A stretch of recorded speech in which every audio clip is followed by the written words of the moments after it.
मैंने आपको किसी दिन एक शाम की क्लास में 3 क्वेश्चंस दिए थे करने के लिए। तो आज की क्लास की शुरुआत हम वहीं से करते हैं कि वो 3 सवाल क्या थे और किस तरह से हम उनको समझें। देखिए आप,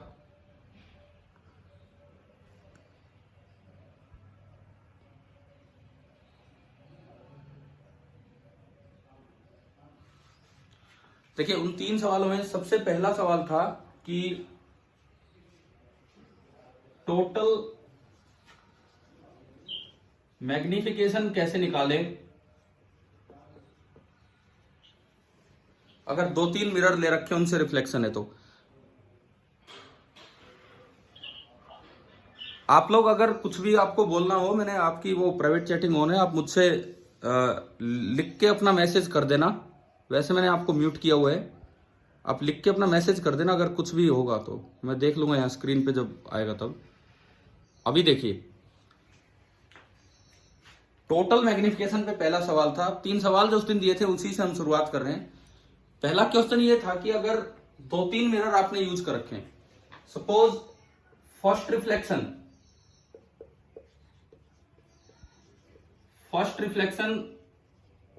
उस पे मैग्निफिकेशन हुआ m1।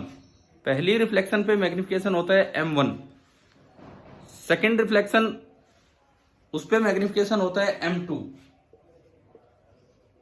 सेकेंड रिफ्लेक्शन पे मैग्निफिकेशन है m2 एंड थर्ड रिफ्लेक्शन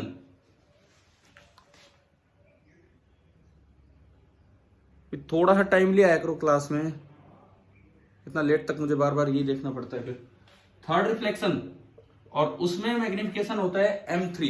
ये आपको दिए गए हैं, तो आपको ये निकालना था कि टोटल रिफ्लेक्शन क्या होगा, m टोटल। ये आपको देखना था कि भाई क्या होगा। देखिए, सपोज कीजिए हाइट ऑफ ऑब्जेक्ट, मैंने माना कि हाइट ऑफ ऑब्जेक्ट है h1 या ho मान लो। उससे जो हाइट ऑफ फर्स्ट इमेज बनी, height of first image that is coming out to be h1। जो पहली इमेज बनती है, मैं कह रहा हूं कि उसकी हाइट मान लीजिए h1 है। ये जो बच्चे अभी आए हैं थोड़ा ध्यान दें, आगे से टाइम पे आए क्लास में ना। पहली 5 मिनट में आप एंट्री लीजिए, अभी आए जा रहे हैं अभी तक भी यार।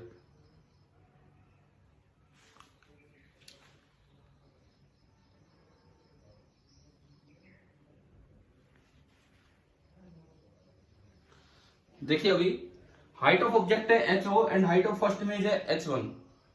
मान लीजिए कैसी भी इमेज आप मान सकते हो। सपोज आपने इरेक्ट इमेज मानी, पहली बार जो इमेज बनी वो इरेक्ट इमेज बनी, तो बाय डेफिनेशन जो m1 होगा, that will B plus h1 by h0। ये आपका बनेगा। उसके बाद ये अगले रिफ्लेक्शन के लिए ऑब्जेक्ट का काम करेगा। ये जो h1 है ये अगले रिफ्लेक्शन के लिए ऑब्जेक्ट का काम करेगा। तो नेक्स्ट जो इमेज बनती है, सपोज मैं कहता हूं height of image, second image, जो सेकेंड इमेज आपकी बनेगी उसकी हाइट है h2। मैंने माना कि ये भी इरेक्ट है, आप कुछ भी एज्यूम करके चल सकते हो। हमने माना कि ये इरेक्ट है, तो इसका मतलब जो m2 होगा वो पॉजिटिव ही रहेगा और साथ ही साथ height of image upon height of object. तो डेफिनेशन से हम निकाल रहे हैं v बाई u वाले से, नहीं तो h2 बाई h1। चलो अब एक इन्वर्टेड इमेज भी ले लेते हैं। इन्वर्टेड इमेज देखते हैं कैसे। हाइट ऑफ थर्ड इमेज,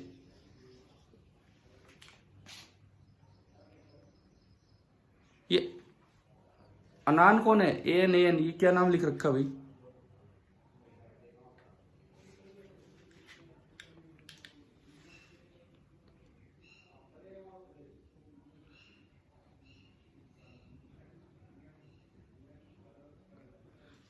देखिए टाइम पे आया कीजिए क्लास में, इतनी लेट तक नहीं।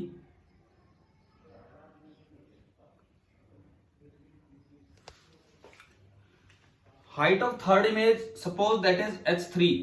ये हमने माना H3, और इस बार मैं मान लेता हूं कि इसके मुकाबले इन्वर्टेड इमेज है। अगर इन्वर्टेड इमेज है तो तीसरा मैग्निफिकेशन नेगेटिव होगा और M3 हो जाएगा माइनस H3/H2। बाय डेफिनेशन आपने ये मैग्निफिकेशन लिखे। अब अगर आप टोटल मैग्निफिकेशन देखते हो, टोटल मैग्निफिकेशन में जब भी स्क्रीन पे देखता हूं मुझे इधर ही देखना पड़ता है भाई, वेटिंग वेटिंग वेटिंग। देखिए टोटल मैग्निफिकेशन जो होगा, अगर इन तीनों को देखते हैं तो इनिशियल जो ऑब्जेक्ट की हाइट थी वो H0 थी, एंड फाइनली जो इमेज की हाइट है दैट इज H3। फाइनली जो इमेज की हाइट है दैट इज H3। और अगर मैं फाइनल इमेज ऑब्जेक्ट के मुकाबले देखो, इन्वर्टेड है कि इरेक्ट है, इससे इरेक्ट और फाइनल इन्वर्टेड, तो ओवरऑल एक इन्वर्टेड इमेज बनी है। तो अगर मैं M टोटल यहां लिखता हूं तो माइनस होगा height of final image H3 upon height of object that is HO। अब ये मेरे पास M1 रहा, ये M2 रहा, ये M3 रहा, और मुझे इससे M टोटल निकालना है। तो आप देखो अगर आप इन तीनों का प्रोडक्ट करते हो, अगर आप M1 into M2 into M3 करें तो इसमें आप देखेंगे प्लस H1/HO इंटू H2/H1 और इंटू माइनस ऑफ H3/H2। यह H2 से H2 गया, H1 से H1, और ये आ गया माइनस H3/HO। माइनस H3/HO का मतलब है कि यही वाला। तो हमारे पास एक फॉर्मूला आ गया कि मैग्निफिकेशन में अगर 2-3 मैग्निफिकेशन दे रखे हैं तो जो कंबाइंड मैग्निफिकेशन होगा that will be equal to M1 into M2 into M3। अगर आपको अलग अलग मैग्निफिकेशन गिवन है तो जो कंबाइंड मैग्निफिकेशन होगा that will B M1 into M2 into M3। इस तरह से होगा। इसके बाद दूसरा जो सवाल था, शायद ही आप सभी को क्लियर हो गया होगा। दूसरे क्वेश्चन पे मैं चलता हूं। उस दिन के जो 3 सवाल थे, क्योंकि अब आप ये समझ चुके हो कि कौन सा मिरर कैसी इमेज बनाता है। कॉनकेव मिरर रियल ऑब्जेक्ट की रियल इमेज भी बना सकता है, वर्चुअल इमेज भी, बड़ी इमेज भी बना सकता है, छोटी इमेज भी, इरेक्ट इमेज भी बना सकता है, इन्वर्टेड भी। परंतु जो कॉन्वेक्स मिरर होता है वो रियल ऑब्जेक्ट की, कॉन्वेक्स मिरर जो होता है वो रियल ऑब्जेक्ट की हमेशा छोटी, वर्चुअल और इरेक्ट इमेज बनाता है। इन 2 बातों का ध्यान रखते हुए हम अगले सवाल पे चलते हैं। उस दिन का दूसरा सवाल, तो उस दिन आपको क्वेश्चन दिए थे, उनमें सेकंड वन क्या है देखिए। A person looks into a spherical mirror। एक आदमी स्फेरिकल मिरर में देख रहा है, हमें नहीं पता मिरर कैसा है, कॉनकेव है कि कॉन्वेक्स है। The size of image of his face is twice the actual size of face। यानी कि height of image is 2 times height of object. ये आपको दे दिया। हाइट ऑफ इमेज जो है, height of image that is 2 times height of object, ये हमें दिया गया है। अगर डबल इमेज बना दी तो क्या ये कॉन्वेक्स मिरर हो सकता है? अगर डबल इमेज बना दी है तो क्या ये कॉन्वेक्स मिरर हो सकता है क्या? तो आप लोग वीडियो तो ऑन कीजिए, वीडियो ऑन जरूर कीजिए। अगर इसने बड़ी साइज की इमेज बना दी तो it means definitely it is concave mirror. देखो, enlarged image of a real object, enlarged image of a real object, इसका मतलब है कि ये मिरर जो है वो कैसा है, कॉनकेव मिरर। तो नेचर तो हमें यहीं से पता लग गया, क्योंकि कॉन्वेक्स मिरर होता तो छोटी इमेज बनती, बड़ी इमेज बन ही नहीं सकती थी, छोटी इमेज बनती। अच्छा, इसके बाद इसमें दिया गया है कि if the face is at a distance of 20 centimetre, जब मिरर से 20 सेंटीमीटर दूर फेस है, यानी कि u है -20 इधर की तरफ, तो u आपको दिया गया -20 सेंटीमीटर, तो उसमें बोला गया है then find the nature and radius of curvature of the mirror. तो नेचर तो हमने देख ही लिया, नेचर तो हमें पता ही लग गया कि कॉनकेव मिरर है, एंड रेडियस ऑफ कर्वेचर अगर आपको निकालनी है तो आप मिरर इक्वेशन का यूज कीजिए, 1/v plus 1/u is equal to 1/f। ये वाला जो क्वेश्चन था इस तरह से होगा, 1/v plus 1/u equal to 1/f। ये मैं क्वेश्चन आपको पहले दे चुका हूं एक दिन की भी, किस तरह से क्या सवाल था, आज मैं उसका डिस्कशन कर रहा हूं। तो साथ ही क्वेश्चन अगर हो पाएगा तो मैं लिंक कर दूंगा इस वीडियो के साथ भी। पर आप देखिए, आपने नेचर यहां से पता लगाया, अब फोकल लेंथ से रेडियस आ जाएगा 1/v। अच्छा v कहां से लाए, v तो नहीं दे रखा, f भी नहीं दे रखा, v भी नहीं दे रखा, बस खाली u दे रखा है -20। तो आप एक चीज का यूज कीजिए, पहले मैग्निफिकेशन देखो यहां से कि मैग्निफिकेशन कितना होगा, और फिर उसका यूज कीजिए कि मैग्निफिकेशन होता है -v/u। तो उससे आप निकालेंगे कि v कितना है, और v आने के बाद फिर आप फोकस का पता लगा लेंगे कि v क्या होगा। देखो अगर कोई आदमी अपनी शक्ल देख रहा है तो मैं ये एज्यूम करके चलूं कि वो सीधी ही इमेज देख रहा होगा, इन्वर्टेड इमेज देख नहीं रहा होगा। अगर एक ऑब्जेक्ट अपनी इरेक्ट इमेज देख रहा है, अगर एक ऑब्जेक्ट अपनी इरेक्ट इमेज देख रहा है तो इसका मतलब ये रियल ऑब्जेक्ट है और वर्चुअल इमेज होगी, रियल ऑब्जेक्ट है और वर्चुअल इमेज होगी। तो इसका मतलब मैग्निफिकेशन पॉजिटिव होगा। पॉजिटिव का मतलब है +h2/h1। पहले ये डिसाइड करना जरूरी है कि पॉजिटिव है कि नेगेटिव। तो ये हमने यहां से देखा, तो मैग्निफिकेशन आ गया height of image upon height of object, it is coming out to be 2 plus का 2, height of image upon height of object and it is coming out to be 2। तो मैग्निफिकेशन आपका आ गया 2। अब देखो मैग्निफिकेशन का फॉर्मूला होता है -v/u। सो -v/u इज 2, तो v is coming out to be -2u, और आप u की वैल्यू पुट करेंगे तो u है -20, तो v आया -2 इंटू -20, यानी कि v आपका आ गया 40 सेंटीमीटर। v जो है इट इज 40 सेंटीमीटर। इसके बाद देखो v 40 सेंटीमीटर आया, आपने इसमें पुट किया 1/40 प्लस 1/u -20 है तो ये यहां माइनस हो जाएगा, is equal to 1/f। LCM लिया 40, 1 - 2 इज इक्वल टू 1/f। यहां से f आ गया -40, ये -1/40 सीधा करोगे तो फोकल लेंथ आई -40।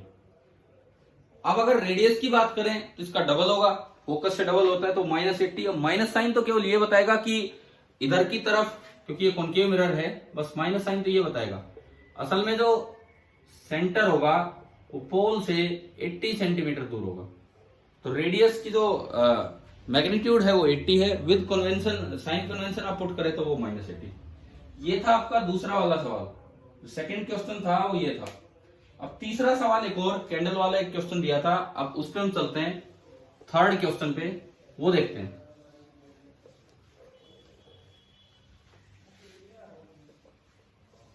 तीसरा जो सवाल है वो आप देखिए कि क्या है। तीसरे सवाल में ये दिया था कि an image of a candle on a screen is found to be double of its size. देखो एक तो सबसे बड़ी बात इसमें यह है कि इमेज ऑन द स्क्रीन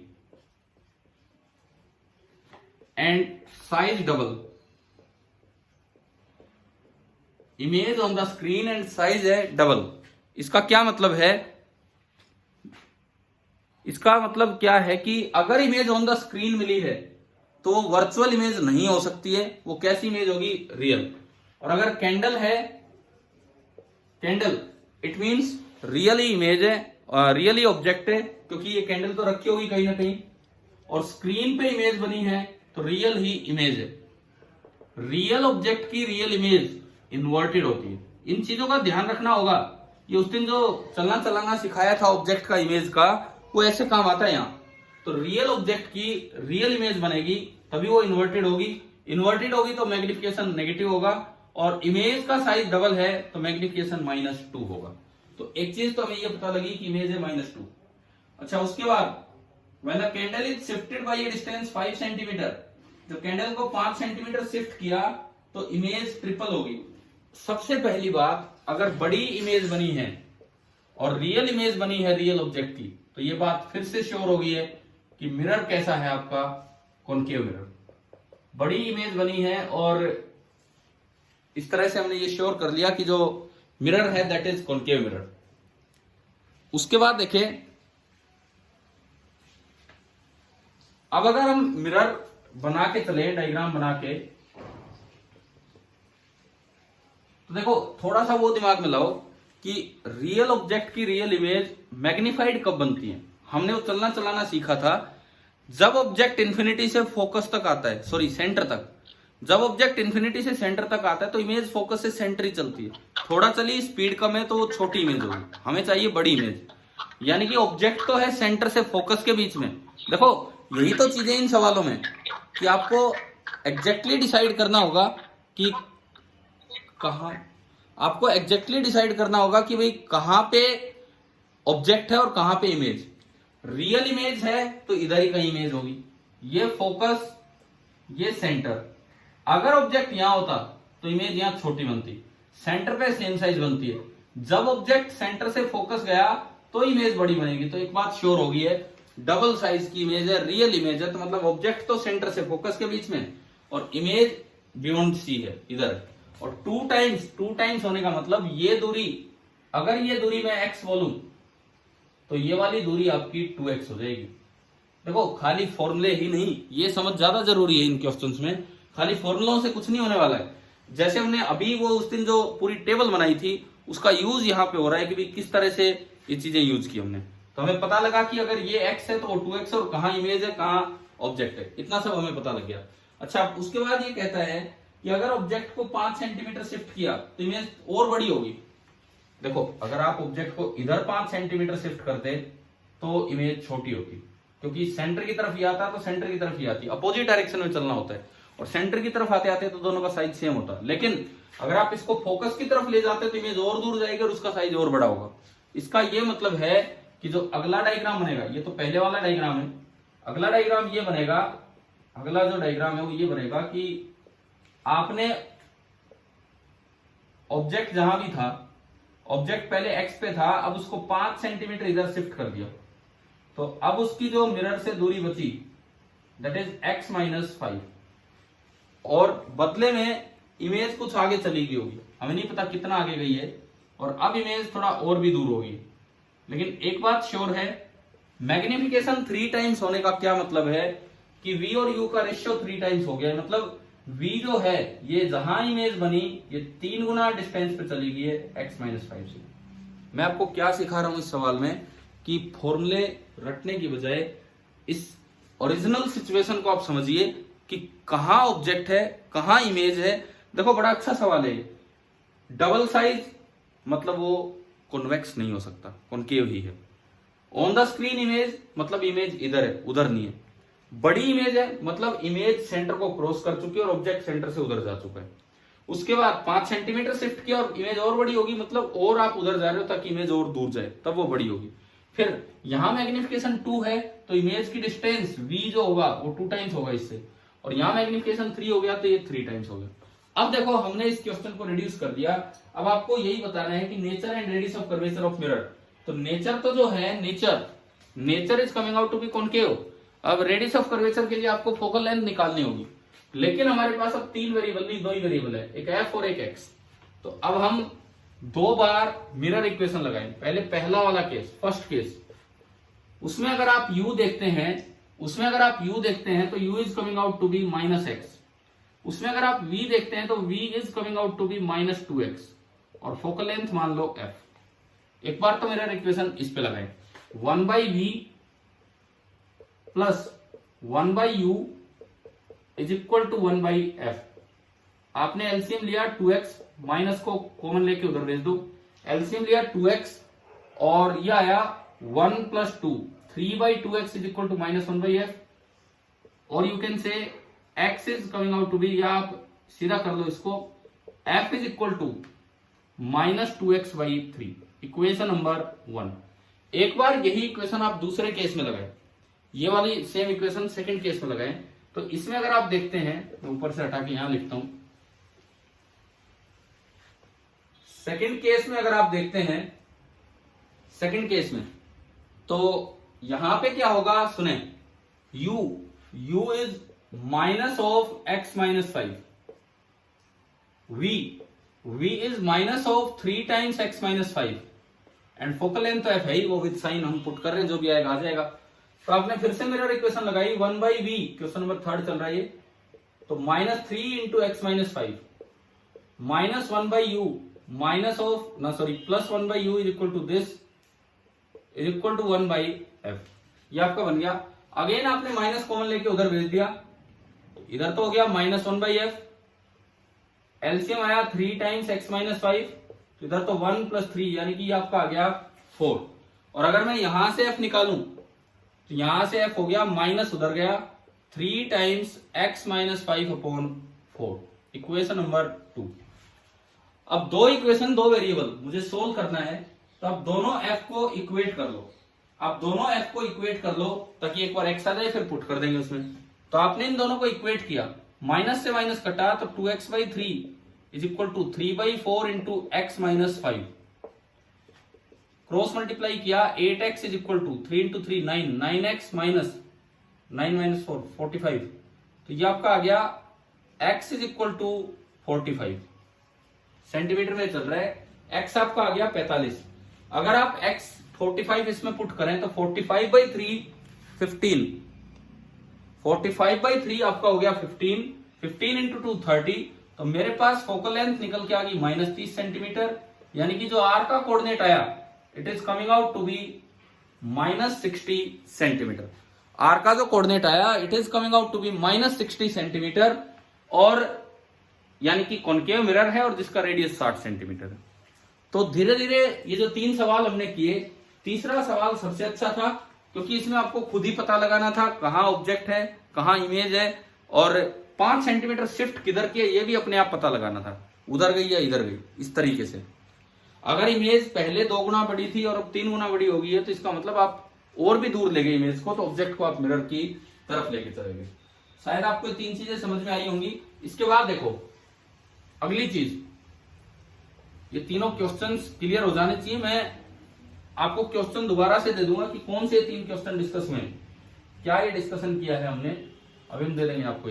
उसके बाद देखिए अगली चीज ये है कि अगर हमने ये तो सीख लिया कि वेलोसिटी ऑफ इमेज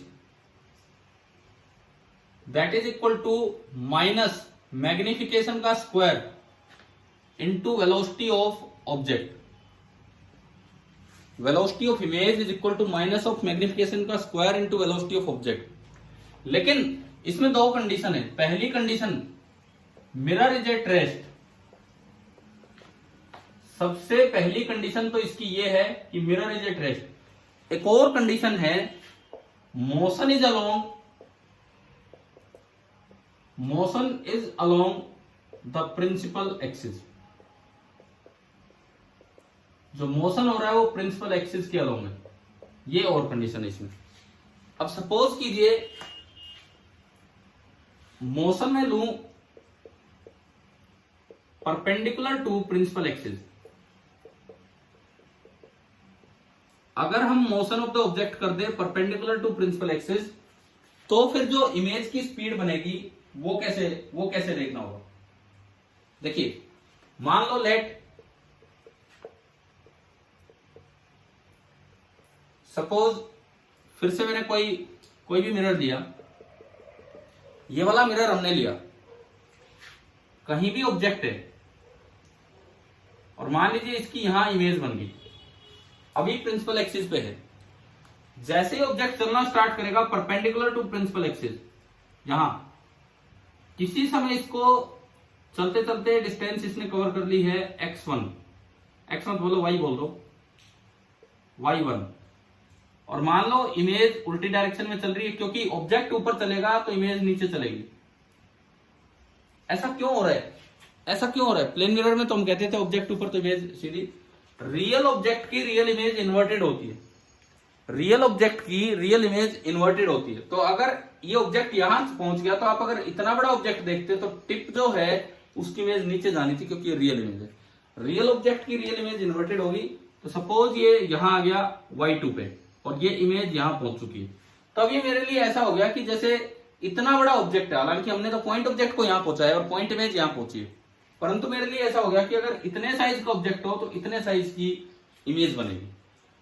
तो अगर मैं इस केस में मैग्निफिकेशन लिखूं तो मैग्निफिकेशन ठीक है, हाइट वाइट देख के आप कुछ भी लिख दो, ये बनेगा माइनस ऑफ, चलो जरूरी नहीं कि आप इन्वर्टेड इमेज लो, मैं थोड़ा आसान करता हूं इसको। सपोज वर्चुअल इमेज है, ये एक्स एक्सिस है, ये वाई एक्सिस है, वर्चुअल इमेज है, जब ऑब्जेक्ट यहां था तो इमेज यहां थी, जब ऑब्जेक्ट यहां पहुंचा तो इमेज इतना ऊपर पहुंच गई, y2 ऊपर गई इमेज। तो यानी कि इतना बड़ा अगर ऑब्जेक्ट है तो इतनी बड़ी उसकी इमेज होगी। हम तो खाली पॉइंट ऑब्जेक्ट को मूव करा रहे हैं, लेकिन असल में इसको इस तरह से देख सकते हैं। अब देखिए मैग्निफिकेशन, मैग्निफिकेशन बाय डेफिनेशन देखते हो तो प्लस y2 अपॉन y1, ठीक है। लेकिन अगर आप मैग्निफिकेशन को फॉर्मूले से देखते हो तो इसका मतलब है कि y2 upon y1 is equal to minus of v by u. यह हमारा फॉर्मूला था, y2 upon y1 is equal to minus of v by u.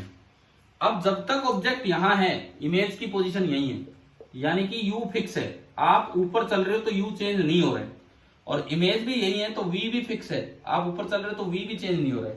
तो यहां से अगर मैं देखूं तो y2 is equal to minus v by u into y1, differentiating both the sides with respect to time, dy2 by dt that is equal to minus of v by u into dy1 by dt। अब dy2 by dt, dy2 by dt क्या होगा? dy2 by dt is the velocity of image, and dy1 by dt, dy1 by dt क्या होगा? Velocity of object. तो यहां अगर मैं इस फॉर्मूले को आगे लिखता हूं तो velocity of image, velocity of image perpendicular direction में is equal to minus v by u, जब परपेंडिकुलर डायरेक्शन में चलेंगे तो v और u फिक्स है, इनटू वेलोसिटी ऑफ ऑब्जेक्ट। अब कोई बच्चा सोचे यार ये तो मैंने दोनों पॉजिटिव ले लिए, मतलब ऊपर ही ले लिए, इन्वर्टेड इमेज आएगी तो एक माइनस आएगा, उससे एक और गड़बड़ हो जाएगी ना। कोई गड़बड़ नहीं हो रही है। आप ये फॉर्मूला लगाओ, विद साइन लगाओ, अपने आप सही आएगा, अपने आप सही आएगा कि भाई किधर वो चलना है किधर नहीं। देखो कैसे, मैं समझाता हूं।